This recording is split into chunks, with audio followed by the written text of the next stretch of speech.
Hi, Mr. Parks. This is my presentation on Judaism. So, Judaism is the religion I know the most about, other than Christianity, and it is the one I feel the most comfortable around. And so, of course, it's not going to be as interesting to me as Hinduism or Buddhism. However, I still find it interesting, and I still learn some new things that I didn't know before. So, let's get started. So, first, let's start with the history. So, Judaism is the monotheistic religion of the Jewish people and the oldest of the three Abrahamic religions. An important part about Judaism is that it focuses on a covenant with God, which Abraham made so that his descendants would be many. This is Abraham. Judaism is very similar to Christianity, like I mentioned before. However, unlike Christians, Jews believe that the Messiah has yet to come and he will come later in the future. Judaism has a very long, difficult, and interesting history, so I will try to shorten it as best as I can, but still tell you all the important parts, which I'm sure you don't want to hear over and over again, so I will try to shorten it. Judaism has no single founder and no central leader or group making theological decisions, and it may be defined as either a religious group or as an ethnic group, which is different than some of the religions we've studied so far. Throughout history, Jews have been oppressed and forced to disperse, such as during the Holocaust. Some Jews founded a homeland in the land of Israel, the former center of their ancestors' faith. The Jewish sense of history begins with stories recounted in the Hebrew Bible, or the Tanakh, in which Christians call the Old Testament. Biblical history begins with the creation of the world by a supreme deity or a god, and progresses to the patriarchs, matriarchs, and Moses, who spoke with God and led the people according to God's commandments, and the prophets who brought God's warnings to those who strayed from the commandments. Jewish history begins with the covenant established, which I mentioned before, between God and Abraham around 1812 BC during the Bronze Age in the Middle East. Also, I want to apologize. I'm talking really fast. I'm just trying to get all this information out so this video is not too long. So I will try to slow down. Under God's guidance, the Jews became a powerful nation with kings such as Saul, David, and Solomon, who built the first temple. Subsequently, this was the site around which Jewish worship was centered. The temple contained the Ark of the Covenant and was the exclusive site for certain religious rituals. In 586 BCE, the Babylonians overran Jerusalem, taking many captives into exile and destroying the temple.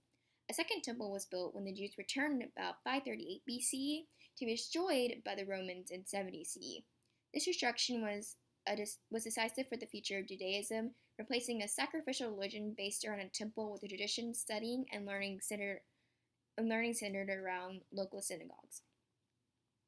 Around 100 CE, the canon of the Hebrew Bible was fixed. Between 200 and 700 CE, scholars compiled the Mishnah, the definitive code of Jewish law. The Talmud, written interpretation of the scriptures, was compiled, and the rules for the Jewish calendar were laid down. These scriptures and teachings were the basis of the religious worship that was practiced around the world during the Jewish diaspora, or I think I said that right, or exile. So that's the history I wanted to talk about for Judaism. I tried to shorten as much as I can, and I talked really fast, and I'm already a natural fast talker, so I'm sorry if that was too fast. But we're going to go on now to the foundational narrative. So the Pentateuch, I think is how you say it, is considered the most sacred part of the Talmud, and it is the 5 books of Moses. This is where the foundational narratives that I am going to recount come from. Obviously, there are many.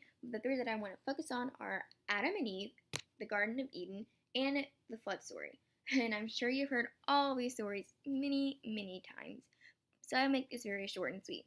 So the basic version of Adam and Eve is this.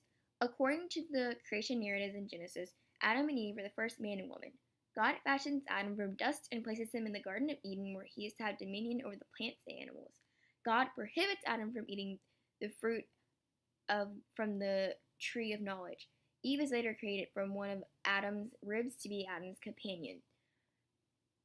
So now we're going on the second narrative, which is connected to Adam and Eve, and that is the Garden of Eden, which also involves Adam and Eve. So after God made Adam and Eve, he told them they could eat any fruit in the garden except from the tree of knowledge of good and evil. But a serpent tricked Eve into eating fruit from the forbidden tree. Following Eve, Adam broke the commandment and ate the forbidden fruit. God curses only the serpent in the ground. He prophetically tells the woman and the man, what will be the consequences of their sin of disobeying God. Then he banishes the man from the Garden of Eden to prevent him from eating also from the tree of life and thus living forever. So that's probably one of the most popular narratives that most people know. So just wanted to tell that shortly. The last narrative that I want to talk about is the flood story. So God decides to flood the world and start over due to mankind's sinfulness. However, God sees that a man named Noah was righteous because he walked with God and blameless among the people.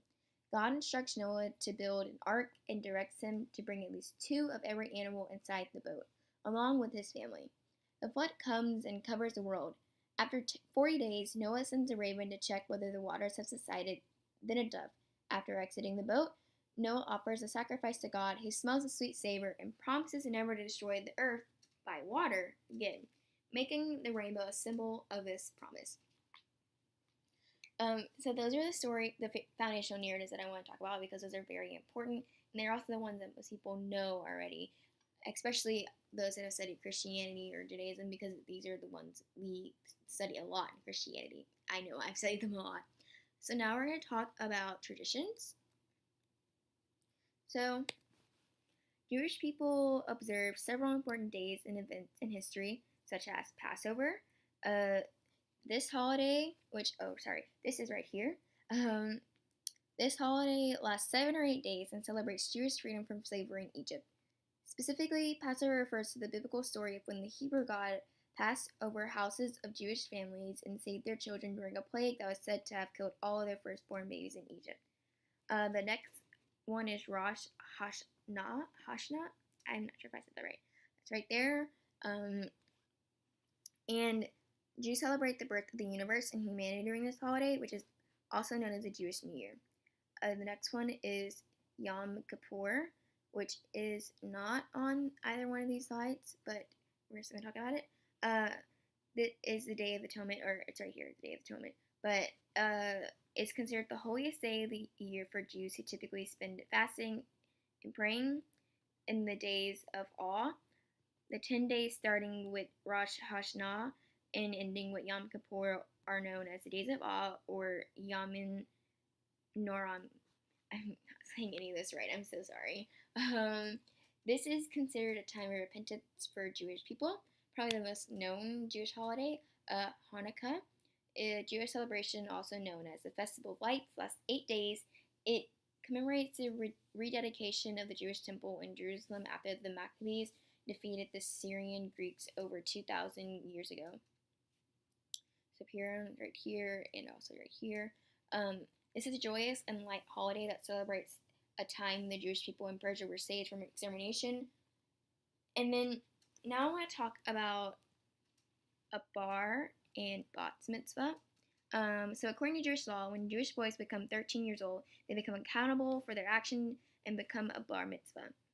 A girl becomes a bat mitzvah at the age of 12 according to Orthodox and Conservative Jews, and at the age of 13 according to Reform Jews.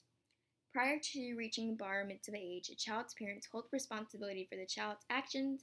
After this age, the boys and girls bear their own responsibility for Jewish ritual, law, tradition, and ethics, and are able to participate in all areas of community life. And I find that really interesting, and I did not know about the difference between like the Orthodox and Reform Jews for girls and the age difference in 12 and 13, so I found that interesting. So now we're going to talk about beliefs. A lot of Jewish beliefs are similar to Christian beliefs, but obviously they aren't all the same. The central Jewish belief is monotheism. There's one creator God. And the central commandment to humans is to love God. The central prayer in any Jewish religious service and the inscription on mezuzah at the doorpost of every central Jewish home is a Shema Israel.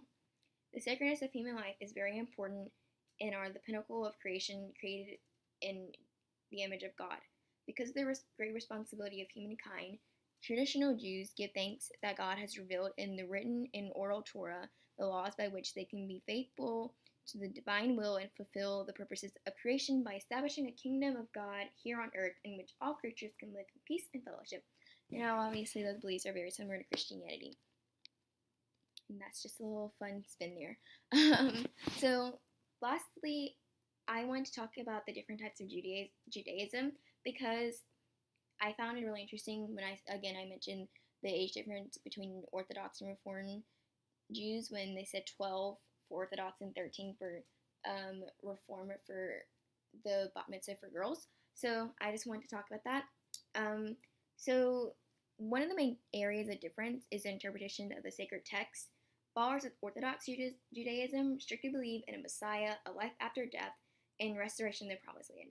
The followers maintain an understanding of the rabbinical teachings in the sacred text. On the other hand, followers of Reformed Judaism have a conceptual approach to the rabbinical teachings in the sacred writings. Another difference that can be noticed between Orthodox Judaism and Reformed Judaism is the status of women. In Reformed Judaism, there is no separation of men and women in worship services. In Reformed Judaism, both men and women can sit together and perform prayers. But in Orthodox Judaism, they are not allowed to sit together while praying. In Reformed Judaism, women are allowed to perform duties as rabbis, educators, and cantors. On the contrary, these roles of educators, rabbis, and cantors are restricted to men only in Orthodox Judaism. It should also be noted that Reformed Judaism only has short services when compared to Orthodox Judaism.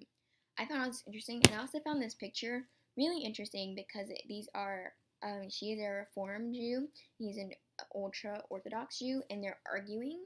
And I found that really interesting that there is such infighting between the community and the Jewish community. So I just found that really interesting, and I wanted to say that more. And I really like how in Reformed Judaism, women have more of a role in the church or synagogue. That is all for this video. I hope you enjoyed watching.